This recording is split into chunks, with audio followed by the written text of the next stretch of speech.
When I was about 10 years old, my Granddaddy Cannaday taught me many things. One of them was how to use a turkey call. And in 2005, I received his turkey call along with a few other homemade tools from my sister-in-law Margaret after my brother Dewey died, and she was downsizing to move into a retirement community.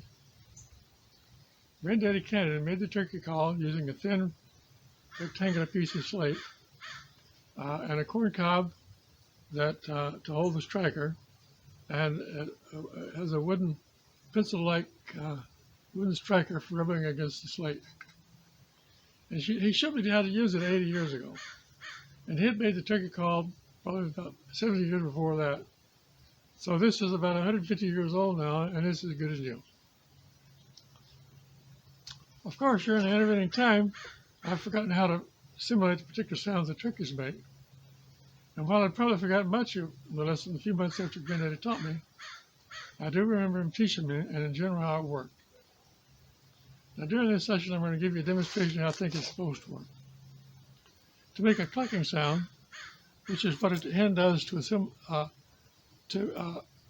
turkeys do when they're feeding, you hold the corn cob and the striker more or less perpendicular, and then you rub the striker against the slate in a series of short rhythmic movements. Now, doing the call to assembly, which is what a hen does to assemble her flock, you do pretty much the same thing, except you make quick strokes that are a little longer and in a curved motion, but not so often.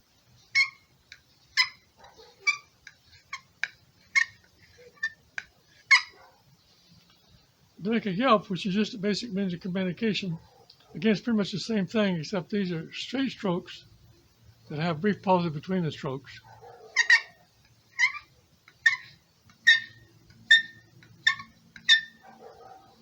To make a gobbling sound, you got to use a different device. Now, this is a demonstration of how a turkey call is supposed to work. If you actually want to use it to call turkeys, I advise talking to someone who's actually used the device to call turkeys.